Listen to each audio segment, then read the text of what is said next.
Goku has been pushed into a state of Super Saiyan from birth. Likewise, his son Gohan has also been shown to carry this potential in his genes.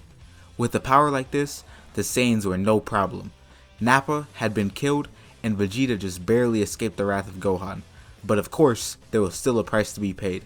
During the battle, Yamcha, Tien, Chaozu, and Piccolo were all killed, with that last death meaning their quest for the Dragon Balls would have to take Goku, and more noticeably Vegeta, to a new frontier in hopes of the resurrection of his friends. After reluctantly listening to the words of King Kai, Vegeta decided he would aid Goku in his quest of resurrecting his friends, but of course, for different reasons. Originally, Gohan and Krillin were also slated to go on the journey, but Vegeta put an end to that quickly, telling Goku the pair would be more of a burden than anything. Of course, Goku would take offense to this, but he'd quickly realize Vegeta wasn't far from the truth. Goku promised Gohan that Piccolo, whether it be on Namek or Earth, would be brought back to life. The journey to Namek was full of training to the Goku who was used to it by now, and to the Vegeta who wasn't. As they finally arrived on Namek, both were exponentially stronger than in canon, from the gravity training and because of their training with each other. They began their search for the Dragon Balls almost immediately. More specifically, they looked for one of Frieza's ships. Vegeta assumed Frieza would have collected them all by now, or he was a few away from making his wish, but this couldn't be further from the truth. Much like in canon, the scouters of Frieza and his men were all destroyed by an Elder Namekian, this pausing Frieza's quest for the Dragon Balls, to which he's in no rush. It's here I want to pause for a bit and explain something. The Ginyu Force in the original was only called over because Frieza knew there was a group of people trying to thwart his plan and steal the Dragon Balls for themselves. I think with this being the case and Frieza still not knowing of Goku and Vegeta's arrival, he wouldn't call the Ginyu Force, that'd be absurd.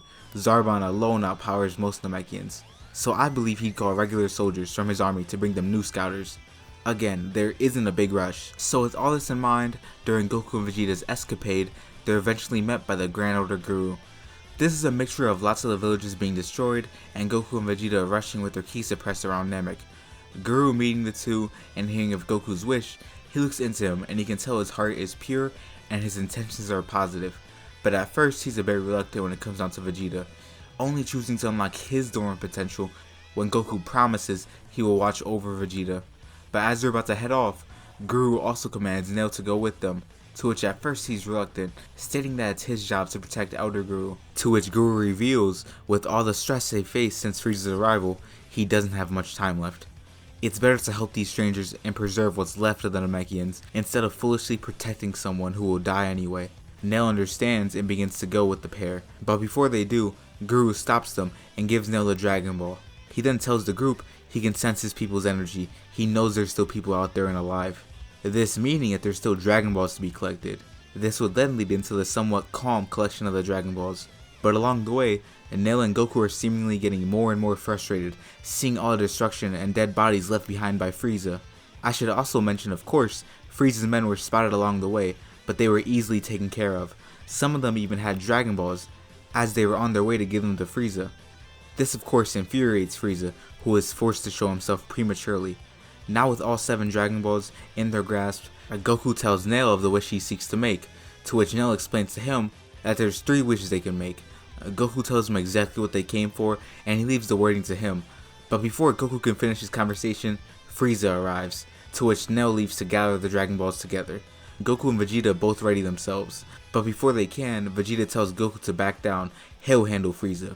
Goku thinks for a moment, a bit upset as he had hoped for a good fight, but he realized now was not the time for that.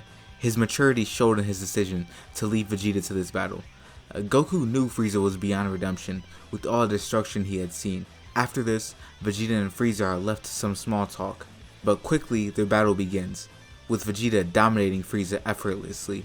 Frieza realizes he needs to push it further, and he tells Vegeta of his transformations. Vegeta, although being humbled by Goku in terms of power, reverted back down to the Prince of all Saiyans.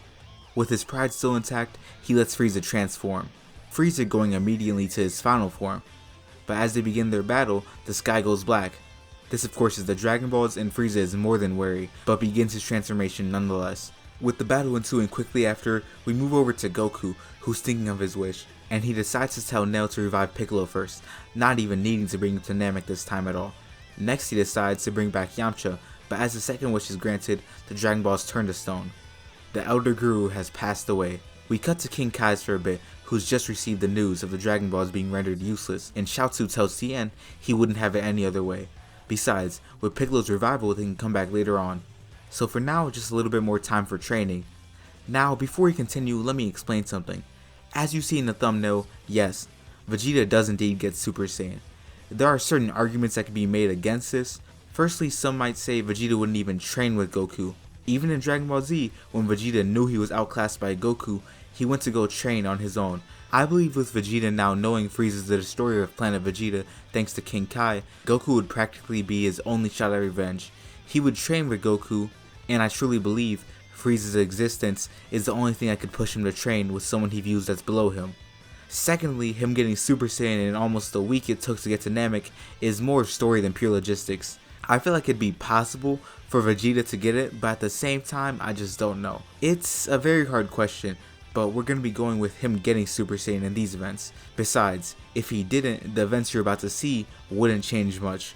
But getting back to the story, and now after seeing the Dragon Balls turn into stone, is of course in shock, but he remembers the Elder Guru's words, to worry about the people still on Namek and not him. He can mourn him later. As Goku and Nail head back to Vegeta, they're met by Frieza, surprisingly beating the now Super Saiyan Vegeta. Frieza, I feel, during the fight, would unknowingly or purposefully go 100% power.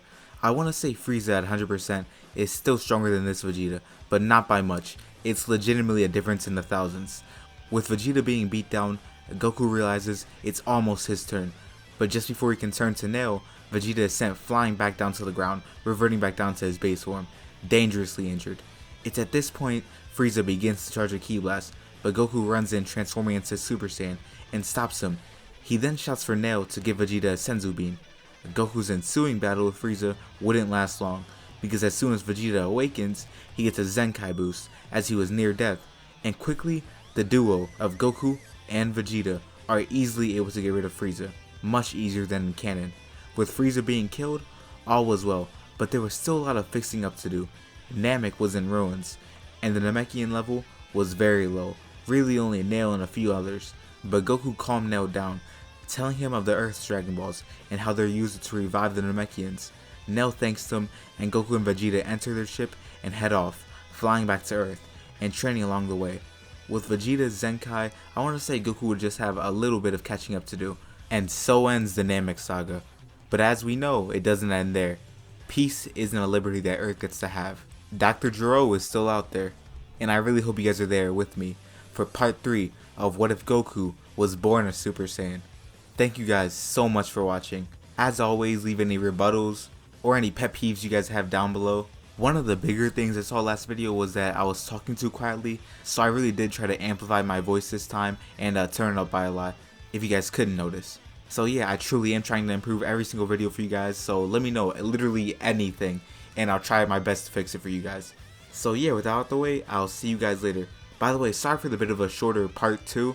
I really want to make part 3 way longer, so that's why this is a bit shorter. And yeah, I'll see you guys later. Peace.